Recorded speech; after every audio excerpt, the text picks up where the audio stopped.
Баршаңызға сәлем, менің каналыма қош келдіңіздер. Бүгін біз сіздермен өте жеңіл, қарапайым салат дайындаймыз. Алдымен осы терканың көмегімен 4-5 штук сабызды шығарып аламыз. Сабыздың бір түрін ғана қолдансаңыз болады. Менде екі сары және қызыл түрі болғандықтан екеуін де қолдандым. Кейіннен осы сабызды шығарып болғаннан кейін свежий қиярды алып, свежий огурцины алып, осы зигзаг пышақтың көмегімен әдемілеп етіп, соломка етіп турап аламыз.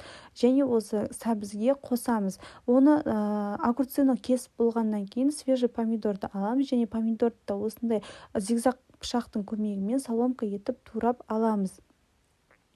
Кейін осы салатқа болгарский пересті қосамыз. Болгарский пересті қоспасаңыз да болады, бірақ мен үйде болғандықтан оны да қостым. Бірақ негізі салаттың негізгі ингредиенттері ол помидор, огурцы және сәбіз, чеснок болып табылады. Қалған ингредиенттер қосалқы ингредиент болып табылады. Осылай оларды да соломка етіп турап алыңыз. Үйде зелень болса, зеленді қоссаңыз өте дәмді және ерекше болып шығады. Сосын чеснокты 4-5 чеснокты алып, осындай ұсақтап етіп турап салатқа қосамыз.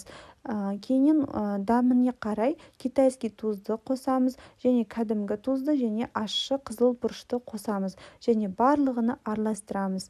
Видеода көрсетілгендей етіп. Негізінде кейбір рецепттерді көрсеңіздер, бұл дәл осы салатқа етті де сояда қуырып қосса болады, бірақ мен салат жеңіл және қарапайым шықсын деген ниетте оларды қосқан жоқпын. Сосын бірінші сабызды теркадан шығарып алғаннан кейін қолдың көмегімен сабызды мыжып, өлтіріп алу қажет болады. Ол этап видеода көрсетілмеген, бірақ сіздер осылай жасаңыздар.